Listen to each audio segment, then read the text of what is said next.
c'est Florent et bienvenue sur le podcast des nouveaux rentiers. Aujourd'hui, on va voir les tendances explosives à anticiper pour ton patrimoine sur l'année en cours. J'ai essayé de faire en fait un travail de recherche pour savoir quelles sont potentiellement les grandes tendances qui nous attendent cette année. Donc on peut bien évidemment jamais prédire avec certitude ce qui va se passer sur la scène macroéconomique mondiale, ou s'il y a des nouveaux défis qui vont surgir et secouer nos économies. Mais l'idée, voilà, c'est de tirer un trait, enfin de faire un tableau et on va regarder ensemble ce qui peut se passer cette année. Donc moi, ce que je voulais te dire, c'est que cette année, en fait, ça va plutôt, à mon avis, être sur une dynamique haussière, ça l'est déjà. Et je vais t'expliquer pourquoi, parce qu'en fait, on a eu une grosse baisse des marchés en 2022, d'environ moins 30% aux États-Unis. On a remonté la pente en 2024, en 2023, et on est du coup sur des nouveaux plus hauts cette année. Donc en fait, pour moi, on est au début d'un marché haussier qui va se mettre en place sur cette année 2024.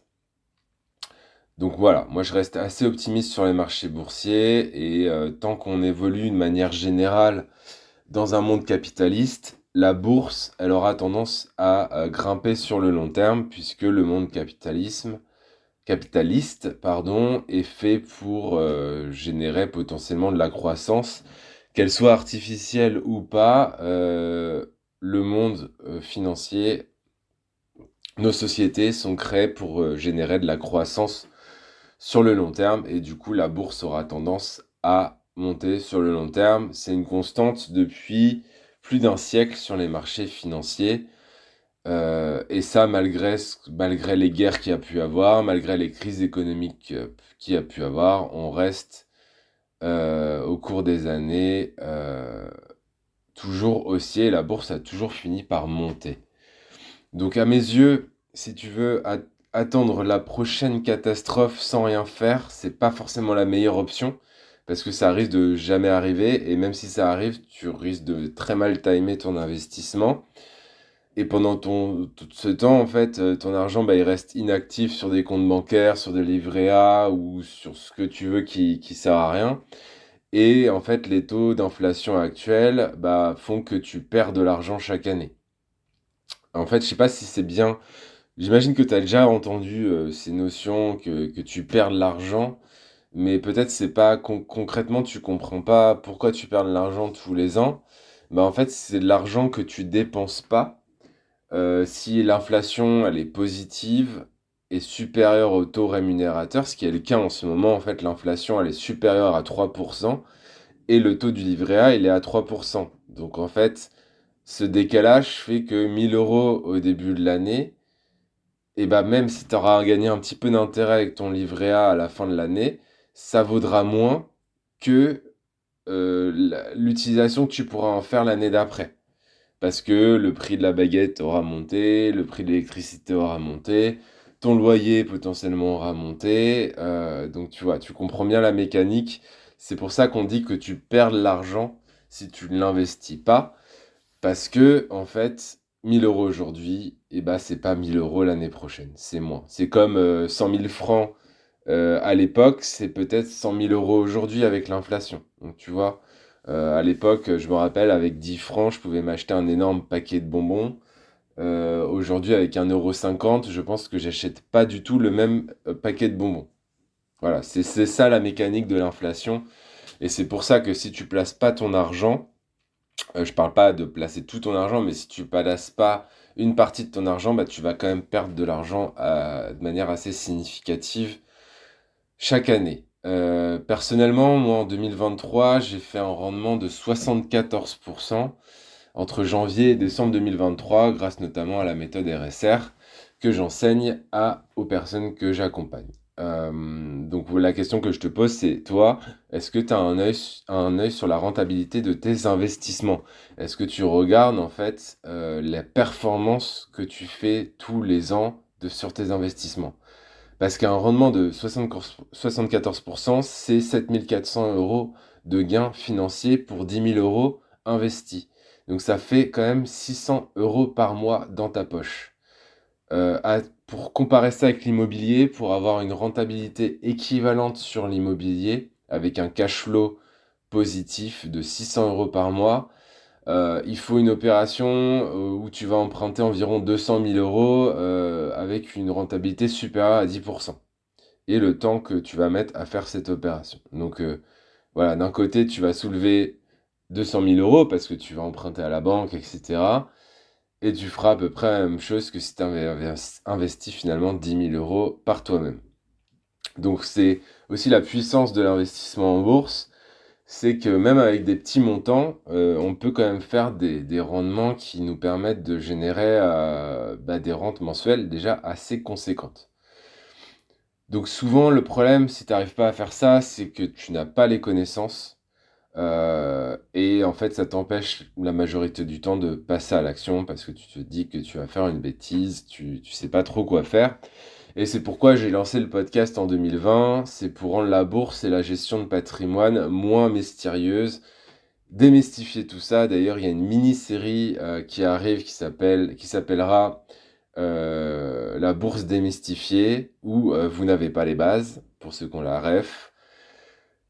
Donc, gérer son propre patrimoine aujourd'hui, ça peut être appris en quelques dizaines de minutes par mois, sans souci. Tout le monde en est capable. J'ai personnellement guidé plus d'une centaine de personnes et elles ont toutes réussi à prendre en main leur patrimoine. Et le bonus, c'est qu'ils ont également la possibilité de partager ces connaissances avec leurs proches.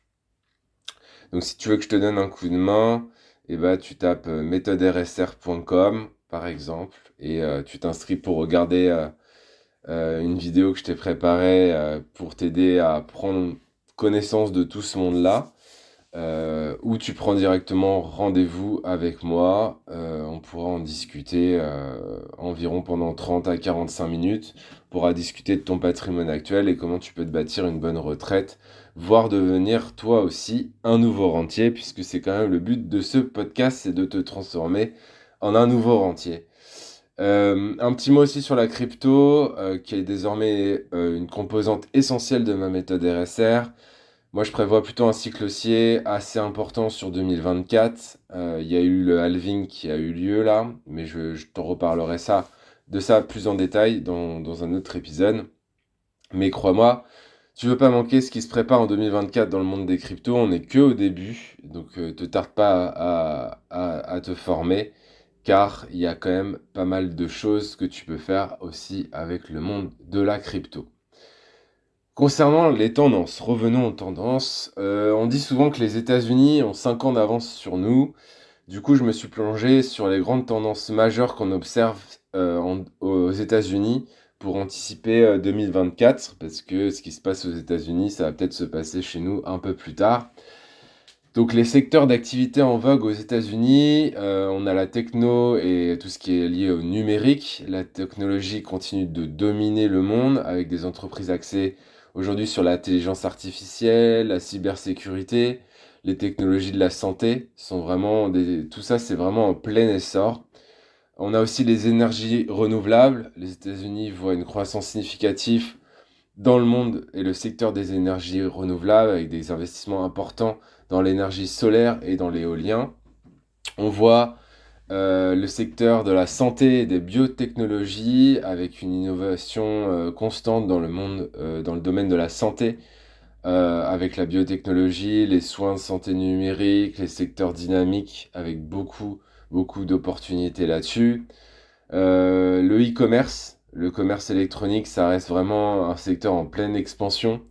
Ça a été pour moi accentué avec l'évolution des habitudes de consommation, notamment avec la phase du Covid, où on a toutes et tous commandé maintes et maintes fois sur Internet, puisqu'on ne pouvait plus aller acheter physiquement en boutique. Et je suis intimement convaincu que ça a vraiment changé les habitudes et que du coup, malheureusement, les boutiques physiques vont avoir de plus en plus de mal à s'en sortir. Il y a tout ce qui est mobilité électrique, les véhicules électriques, on voit vraiment que ça commence à apparaître dans nos environnements. Donc ça va vraiment gagner pour moi en popularité sur les prochaines années. Côté innovation majeure, on a une avancée significative vraiment des intelligences artificielles. Il y a vraiment ChatGPT qui est sorti, qui a révolutionné le monde de l'IA parce qu'il a rendu ça accessible. C'est pas que ça n'existait pas avant, c'est qu'il a rendu ça accessible à la plupart d'entre nous. Et du coup, ça a alimenté vraiment une nouvelle dynamique dans ce secteur qui est en plein essor. Il y a toutes les semaines, il y a des nouveaux trucs qui sortent sur l'intelligence artificielle. Donc il y a vraiment quelque chose d'assez significatif là-dessus. La médecine de précision, il y a des innovations majeures en médecine avec la génomique, la médecine personnalisée. Ça ouvre vraiment des nouvelles possibilités pour des traitements plus ciblés. Le métaverse et la réalité virtuelle. L'émergence du métaverse, les développements en réalité virtuelle redéfinissent vraiment les expériences numériques qu'on va pouvoir avoir sur ces prochaines années. Dans les innovations, on a aussi la blockchain, les crypto-monnaies, la technologie de la blockchain. Si tu connais pas, vraiment, informe-toi là-dessus. Ça continue de se développer. Il y a une adoption qui est vraiment croissante et des crypto-monnaies qui sont à la fois des transactions financières, mais qui vont bien au-delà de ça. L'économie circulaire, l'accent sur la durabilité se traduit par des innovations dans le secteur circulaire, de l'économie circulaire, avec tout ce qui est lié au recyclage, à la réutilisation de nos ressources. C'est vraiment un secteur qui est en constante évolution aussi et qui le sera pour moi sur les années futures. Donc reste à définir une stratégie qui va te permettre d'investir dans tous ces secteurs en même temps et en quelques minutes par mois. Et ça tombe bien parce que c'est ce que je fais aussi avec la méthode RSR. Souvent, j'investis dans des actions sans même le savoir. Et cette méthode, elle est testée, approuvée par plus de 100 personnes depuis 2018. J'utilise personnellement également avec tout mon patrimoine et elle est testée sur les 24 dernières années avec un rendement annualisé supérieur à 20% par an. Donc voilà, tu tapes méthodersr.com ou frenchpotential.com et tu prends rendez-vous avec moi si ça t'intéresse. Moi en tout cas, je suis déjà dedans. Cette année, on est déjà presque à 40% de rentabilité en à peine 4 mois. Donc il y a vraiment une croissance qui est en place cette année. Donc si tu souhaites en profiter, tu sais ce qu'il te reste à faire. Pour moi, c'est tout pour aujourd'hui. J'espère que cet épisode t'a plu, qu'il t'a ouvert un petit peu l'esprit et les chakras sur les tendances explosives de cette année 2024. Et je te dis à bientôt pour un nouvel épisode. Ciao, ciao, ciao, ciao.